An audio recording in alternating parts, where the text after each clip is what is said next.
Hello, welcome to today's lesson on understanding speed. In today's lesson, we will firstly explore how speed is an essential quantity for measuring motion, which tells us how fast an object is moving.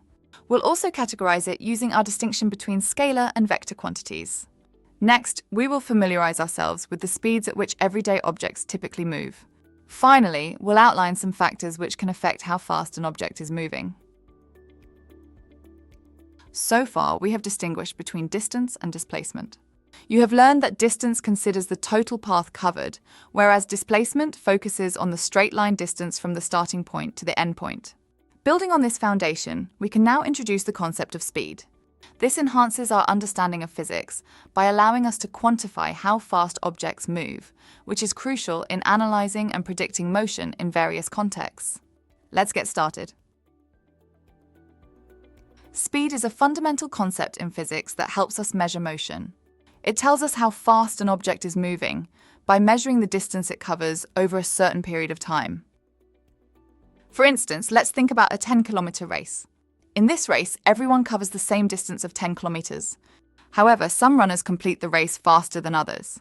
This difference in time taken to cover the same distance demonstrates speed.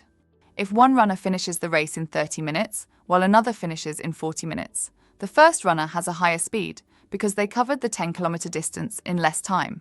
It's important to note that speed is a scalar quantity, meaning it only considers magnitude and not direction. It tells us how fast an object is moving, but not where it is heading. So, are speed and velocity the same thing? No. Speed only considers magnitude, whereas velocity considers magnitude and direction. This is different from velocity, which we will cover in subsequent lessons. Speed is typically measured in units of meters per second or kilometers per hour. For example, if a person runs 100 meters in 10 seconds, their speed is 10 meters per second. Likewise, if a car travels 100 kilometers in 2 hours, its speed is 50 kilometers per hour. Let's now look at some typical values for the speed of different entities to give you a sense of how fast things move within our everyday experiences and beyond. A person typically walks at a speed of about 1.5 meters per second. To put that in perspective, you could walk the length of a typical room, around 10 meters, in about 7 seconds. When running, a person can typically achieve a speed of around 5 meters per second. This means that you could cover the length of a football field, approximately 100 meters, in under 20 seconds. If you hop on a bicycle, your speed increases to around 7 meters per second. With this speed, you could cycle a kilometer in less than 3 minutes.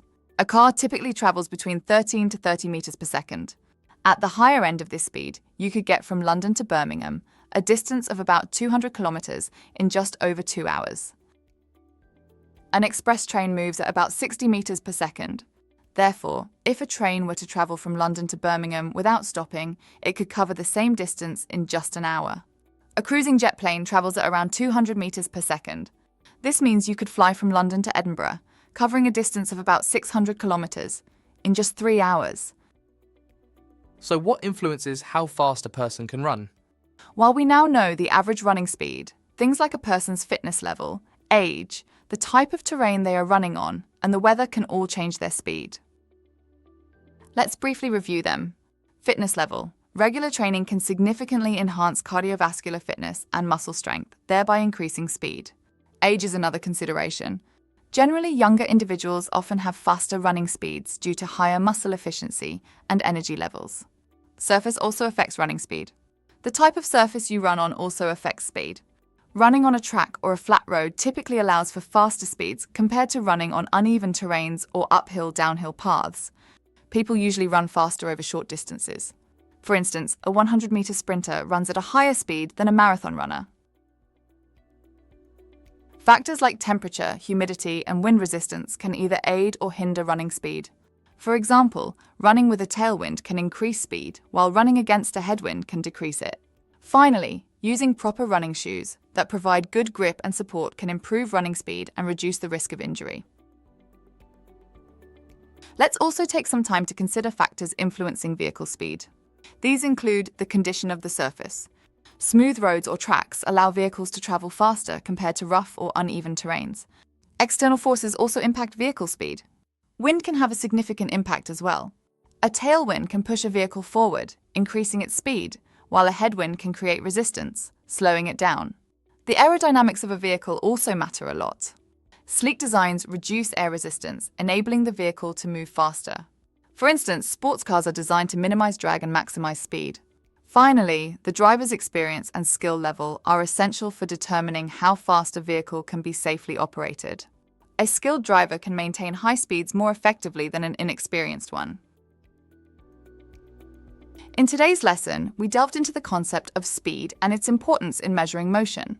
We defined speed as the distance an object covers over a specific period.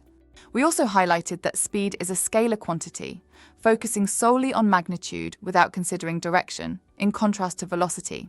We additionally learned how to express speed in units like meters per second, ms, and kilometers per hour, kmh. Lastly, we discussed factors affecting speed, emphasizing that a shorter time to cover a given distance results in higher speed. Understanding speed is fundamental in physics, as it helps us quantify motion, predict travel times, and analyze how fast objects move in different scenarios. Watch the rest of the GCSE physics course at Sophos Education.